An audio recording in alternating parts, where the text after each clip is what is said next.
do have a swish or break segment that's planned today. We're going to get the whole cast and crew involved with that. And we have hit our merch giveaway too. What'd you say? We have hit our merch giveaway. Oh, John effing Lord. We want the smoke. Gotta have the smoke. Let's go. Hey, so make sure you start to key up your winners from this first batch. JB Smooth. You know what? The next giveaway is Brandon Marshall. And then if we get to it today, the next one will be Golden Tate. The most disrespectful touchdown I think I've ever seen. I remember that one right there. Signed by Golden Tate, the man himself, man. Yeah. So let's get that drum roll going, man. Oh, you know I got you. Hey, yo. Shout out and welcome to the legend Detroit News Rod Beard.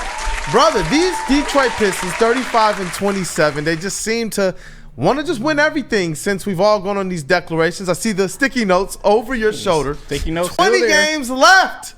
20 games left for these Pistons, man. And everything to make a bona fide playoff spot, a top 6 playoff spot, it is in their hands. Rod Beard, take it away with Rod's thoughts. And then after that, I just got a few housekeeping notes to get to. It's just fun to watch. I mean, they're tearing down all of the sort of things that they weren't able to do in the past. They went into Utah and got a win. I think that's the eighth time they won in Salt Lake City in the past, like 20-something, 30, whatever number of years it is. But they're starting to figure it out. And can they win a first-round series? I'm starting to think they can. Cade is that type of player, and now they've got the pieces around him that are just filling in on their roles. I'm trending toward their winning a first-round series. I think I'm getting. All right, right. As long as it's not Milwaukee. If it's Milwaukee, right. If it's anybody else, I think they can win a first-round series. Hey, you know what? I do too. And really, it's about their physicality. Both ends of the court in that paint, they are doing some good things. You want to see them continue to try and take some and make some improvements and strides as it relates to defending the three-point line, because when you get to the playoffs, those are the types of teams you're playing, or teams that are elite from behind the arc. When you look at all of the top teams, and you look at the way that the Denver Nuggets beat them, and you look at the way that the Boston Celtics made a charge, even without Jaylen Brown, it was from behind the arc. And so you want to see them do better there. But what's underpinned all of their success has been this commitment to defense, this commitment to being in the right spots. Jalen Duren talked about it the other day. We've talked about it most of this year as well. JB Bickerstaff making things so easy and able to understand, and that he wants each of them to be stars in their own lane. I remember when we played the JB Bickerstaff clip from practice, we asked him that like 2 months ago. So to hear Jalen Duren answer Hunter Patterson of The Athletic with that same rhetoric, you know that this team is bought in completely to what JB Bickerstaff is selling. And that also goes a long way too. You hear how rugged he is. You hear the type of tone and language he takes. You see the intensity that JB Bickerstaff has on the sideline. So you know that physicality that we see the Pistons playing with, it's being encouraged by him. And it's like I said, it's underpinning all their success. Right, and they like to get out and run. When they get that turnover Defense in transition offense. on defense, they are turning and going. It's like cats are sprinting back. And I think, was it Ron Holland saying that, you make a play, but you got to sprint back and get on defense? He said they told him that. They told him that. Like, don't celebrate the dunk or don't celebrate a play. Get your butt back on defense. And so that is the – when young guys have that planted in their head, then you know that the message is getting through, and it's not just, hey, I made a play. It's the other half of that, and that's important. And so that sinks in, and you're starting to see after 60 games, those messages are starting to sink into them. Yeah, definitely. And you know what? Obviously, as we will get into our swish or break segment soon, and just kind of the Why theme don't you or the slow down when you say that? Swish or break. It's because he's high, Rod. That's why. Listen, the session has started, man. Hey, but you know what? When we're talking about these Detroit Pistons, the question is this: how much better can they be? In the month of February, they had a record of 9-3. They were one of the top teams in all of the NBA. They were number 4 in offensive efficiency, and number 3 in defensive efficiency, and I believe the number 2 team overall in net rating in the entire NBA in the month of February. And it culminated in JB Bickerstaff winning coach of the month, the first Pistons coach to do so, and you got to go all the way back to Flip Saunders? Yeah. That's a long time. Hey, they gave it to him on the shortest month, though. He made sure to bring that up. Shout out to JB Bickerstaff, man. Shout out to JB Bickerstaff. But these Detroit Pistons, just briefly, how much better can they be, Rod? And I want to be able to get your take on it as well, Flannel. Throw out the numbers. Throw out the numbers and show me wins. Sweep the rest of this West Coast trip. Go beat Clippers. Go beat the Warriors. Go and beat Portland. Starting today. Right. You probably should. Split with OKC the rest of the way. And that next road trip, beat the Pelicans, beat the Heat, and beat what used to be the Mavericks. I need you to go and beat good teams and win the games you're supposed to win and tell me you are a 4 or 5 seed. That's what I need you to do. The defensive metrics, the everything else, you can do that, but go beat good teams and tell me that you're ready for the playoffs when they start. That's what I need to see. Yep, I would say just continued development. I mean, Jalen Duren, Asar Thompson, Ron Holland, Jaden Ivey when he comes back, even Cade Cunningham to some extent, in theory, given their age, given their experience, are scratching the surface of what they can do. And Cade looked better than he ever has in his career in the month of February. You can say the same for Duren. You can say the same for Asar, unquestionably. So that is certainly encouraging of them maybe continuing that throughout the rest of the season. Yeah, and you know what, Jay, we're gonna get into this Swisher break. Yeah. Hey, throw that graphic up, and after that, also throw that camera over to one Mr. KG. I think Rod will appreciate KG's attire for today. Oh, what a great graphic Swisher that break! Is. But y'all know what time it is, man. It is definitely time for the Swish or Brick segment, Swish or Break. What is on your sticky note, bro? Yeah, I believe it says. You know, Look at Rod. I thought I would, match what Rod got going on, man. So but definitely we got some scenarios here, and we will get everybody's opinion on the matter. And we will start with this one right here. The NBA should be the NBA should start writing in terms of Malik Beasley as 6th man of the year.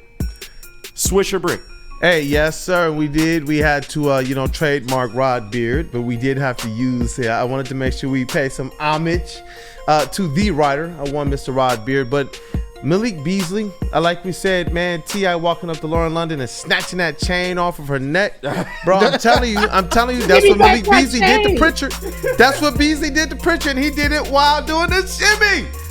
The 6th man of the year race, as long as this continues the way he's been, it's wrapped up. It's a dub. Swish or Brick, we start with Flannel Sam. Swish, because of one simple reason. He is leading the whole bleeping NBA in 3-point shots made. Not second, not third, not top 5. 1. Hey, you know what? I'm going to throw it over to JB Smooth, and then we'll go over to the couch, get Kavasi and Travis. Oh, I just adding on to this, just swish, man. This is an easy swish. It's Steph Curry 3 swish. Hey, what you got? Let's rock. Travis, what up, though? And then we got Kavasi. Saying swish, I think Malik Beasley should be the 6th man of the year for sure. Same reason Flannel gave. I mean, he leads the whole NBA in 3-pointers made. It's that simple. What up, though, Kavasi? I'll say swish as well. Swish. Hey, and you know what? I'm seeing in the chat, mega swish from Dante151, G Money 313. He's saying swish. Randall Small swish. Chuck Brewer, a heat check. Beasley swish. So that's nothing but net. Did it even move? KG, what say you? And then we got to get the legend. I don't want to hear shit about Norman Powell. I don't want to hear shit about Peyton Pritchard. It's Malik Beasley, hands down. We don't even need to explain it. It's Malik Beasley. Hey, Rod Beard, what say ye? Habitual line stuffer. I'm starting to lean in that direction. I was at probably 10% last week. I'm going to say it's probably 30, 40% now. That head-to-head game shows something. But NBA voters, man, I'm telling you, they're Peyton Pritchard, a little bit undersized. He's improved so much this year. There's a storyline there. You have to make the Pistons storyline be he got them to the 4 seed or the 5 seed. And then you'll get some more voters. But I think it's possible to happen. I'm just seeing a bunch of swishes. Mike Reed, swish. The real K77, swish from half court. He put that in all caps. Tabitha Gable, shout out to Tabitha Gable. She says swish as well. But there is that factor, and I have seen what Rod is saying come to life all too much over the last 3 to 4 years. Rod, tell the writers to start them pens up. Get them working. Tell them to start writing, It's Rod. time, man. It's time to start writing, bro. We got something cooking. We got something cooking. Okay, all right. To talk about this. All right, I like that. And going into the second one, this is something that I have been saying over the last week, and it's something that I feel like is taking place before our eyes. But Jalen Duren is the Detroit Pistons' second best player, swish or brick. And this one was inspired by, you know what, KG has been flying this banner. And I was like, you know what, let's talk about it, because he's been one of the most important players for the Detroit Pistons. They are the #1 team at dunks per game. They are almost 0.6 and 0.65 dunks per game ahead of the next closest team. And they're trending towards probably getting to 1 dunk per game over the next closest team. And that is about 6 or 7 a game. Jalen Duren has been an absolute menace. You look at field goal percentage in the paint. What up, though, Rod Beard? He has What is this question? What did he just say? Jalen Duren. He's the number 2 on the Pistons. Jalen Duren is the number 2 on the Pistons right now, today. Number 2 what? The number 2 what? The number 2 option on this team. Look at Rod. Get the sticky note, Rod. Yep, get another one. Jalen Duren is the second best player on this team, right? Second best Jaden player. Ivey not here. Like, Jaden, I get it. Jaden Ivey, that's all well and good. We'll see what he looks like in the playoffs. Jaden Ivey not here right now. Second best player on the Pistons, Jalen Duren. You literally just pumped up Malik Beasley to be I never the said he was. sixth man. Yeah, and he's not the second best player. He's not the second best player. You know what? I can't wait to see what the chat says, man. Hey, you know what? Jalen Duren, he's been doing his thing. But we got to see what the crew thinks about it as well. Swish or brick, chat family, get that into the chat. We start with one Flannel Sam. Look at Rod. Another sticky note. All right, in terms of guys who are actually playing right now, I'm gonna go brick. I think Jalen Duren actually is the 4th best player. I would go Cade, Beasley, Asar Thompson, and then Jalen Duren, because what Jalen Duren has been giving you defensively recently, Asar Thompson has been giving the whole bleeping year in his whole career. Right now, I think Asar Thompson is the 2nd best perimeter defender in the NBA after Dyson Daniels, on top of all the other things that he does. His per 36, Asar Thompson's per 36, if I may, 16, 8, and 4 with 3 steals on 56% shooting. Sar's been he's been nice. Ooh. But all of them have. It makes it a conversation. Yes. No disrespect to Duren, by the way. Listen, Sam is on one today. You know what? And Burns said, "Who is it if it's not Duren?" So make sure that your answers include that. One JB Smooth. What up, though, brother? This is a brick. Like, it bounces off the back iron, then the top of the backboard, and it's just out of bounds and a turnover. So, anyway. Damn, is that bad? I agree with Flannel right here. It's Beasley, Asar, and then Duren is your 4th option. So, no, it's a brick for me. Hey, we go over to Travis. What up, though? I'm going brick, and I'm going to give the same reason. I thought Asar and Malik Beasley are both better as well. Hey, what up, though, Kavasia? What's the question? Who is Jalen Duren the 2nd best Piston on the team? Yeah, sure, switch. Hey, let's ride. Okay. What up, brother? Yeah, I mean, I'm filling up just like you are, right? But You added another sticky note? yeah, man, yeah. But I'm defending my guy, man. I'm sorry. Jalen Duren, as of right now, is the 2nd best player on this team. And you just got to look at what he's doing, not only from a defensive standpoint, but the offense has really been on an uptick this last month. And if he can continue playing at this pace and doing what he's doing, including putting the ball on the floor, which is a slept-on part of his game that I think people are not really paying attention to right now, he can be a prolific center in this league. I'm talking top 5 if he continues to do what he's doing right now. Hey, and you know what? The big CP, and this is the reason why I was like, you know what? Let's put this question on there. This conversation shows actually how good the team is. That's what it's really highlighting, because it's not any slight on Duren if you don't believe that he's a number 2. It's just showing you just how much better the talent on this team has gotten. Both the talent that was already here, taking the necessary steps forward. Shout out to the Godfather Stick walking in the building, as well as the vets that have come here and they haven't rested on their laurels. It could have been easy for Tobias to just be like, I could just sleepwalk through the season, but he didn't do that. Before we even knew what this Pistons team was going to be, everybody bought in, and that to me is the ultimate highlight. With Jalen Duren, I do believe his impact has been high, and I know I usually don't give a switch or brick on these things. I try and make sure I gas up whatever the statement is going to be, but you guys are exactly right when you talk about the impact of Malik Beasley, especially since Asar Thompson has been on this team. It has looked like a different team. But the chat, they've been kind of all over the place. Detroit Fan Report, he says, Sam, I agree. But then Greg 2025 says, Sam, no. All right. So Me Wiz says a brick for sure. A-411 says airball. Chris Boyd says Cade. Duren as the number 2. Malik and then Asar. But Rod Beard, what say ye? And do you have a ranking? I mean, I agree with everybody else but KG, and this is what this has turned into. Damn, right? Damn, right? Not only did we argue that he's not the second, we kind of agreed he's not even the third. Like, what was your blood alcohol content when you wrote this question? Well, for one, Koolaid wrote the question, so you got to ask him how drunk he was. And second, it's worth the conversation. It's a conversation. He's had a great impact over the Detroit Pistons winning streak. He is not the winning. second best player. He is. Who are you putting over him right now? Malik Beasley, are you really putting Asar over him right now? I personally would. I don't think personally go Asar with is Malik there Beasley. yet. And I do believe it's a great conversation between Asar and Jalen Duren. Yeah, to me, I will say he's third. I think Malik Beasley is very clearly ahead of him right now for what they need. They need a scorer who's that scorer, and it's not 15 a game. It's he's putting up 20-point game. True, but what Duren is bringing. Duren is doing it from all over the floor, right? Like I said, the steals, the stocks, the points. He's doing it all. Rebounds, like he's doing everything that pick you need and roll him to game, lob, fast breaks. He's putting the ball on the floor. He has 10 blocks in his last 2 games. Not denying it. Malik Beasley is a higher contributor right now, and more important to what he's doing right now. That's what the question. All right.